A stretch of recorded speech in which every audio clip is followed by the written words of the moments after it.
Artisan entrepreneurs are technical, paternalistic, slow to delegate, have few capital resources, use traditional marketing and personal sales, and do little planning. Some examples are car repair shops, beauty shops, or guitar shops.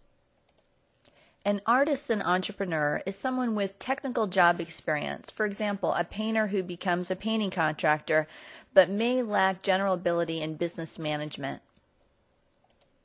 An opportunistic entrepreneur is non-technical, avoids paternalism, is able to delegate, employs various marketing strategies and sales efforts, uses multiple sources of capital, and plans for future growth.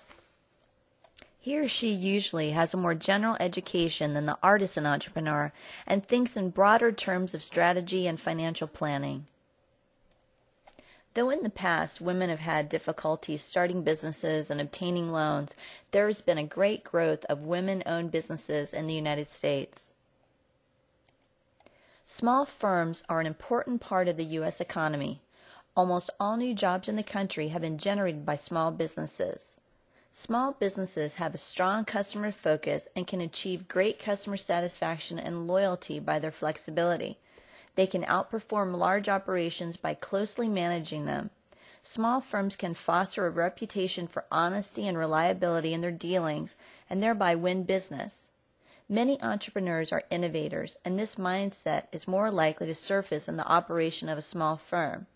50% of all innovations and 94% of all radical innovations since World War II have come from small businesses. Small firms are also able to better meet the needs of a specific niche quickly and offer specialized products. Small businesses are generally less bound by bureaucracy and corporate policies and usually maintain closer relationships with their customers. In other words, their flexibility affords them the ability to focus on their customers and meet their needs, which naturally generates customer loyalty. At the same time, small firms often grow out of the innovative ideas of their entrepreneurial founders, and therefore this mindset is likely to prevail. Many would argue that the best time to start your own business is between your mid-20s and 30s. But what determines the two ends of this period? Is it experience, family obligations, little concern for retirement programs? So what are characteristics of a successful entrepreneur? While they differ greatly from one another, they share a lot of the same characteristics.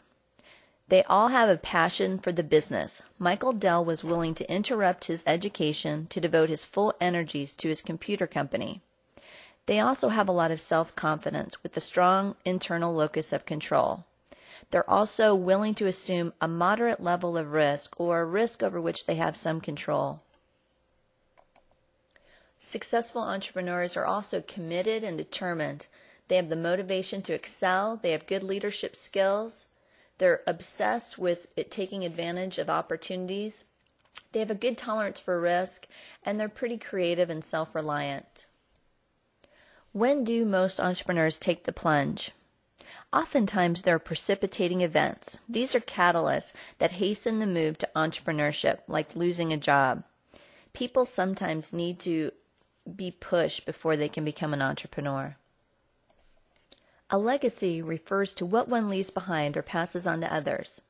An entrepreneurial legacy refers to the entrepreneurial aspect, the business side of one's legacy, and is concerned with what the business experience has meant to all those affected.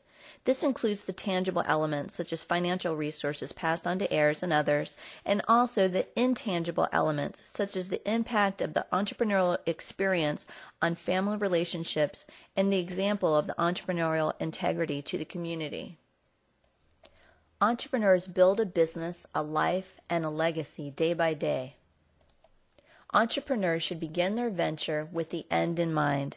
There's a quote that says, "One can climb the ladder to success only to discover it's leaning against the wrong wall." Entrepreneurial achievements are varied, and the way we measure them also varies. If an entrepreneur concentrates too much on achieving financial goals, that person may fail dismally in other areas of life, such as family relationships.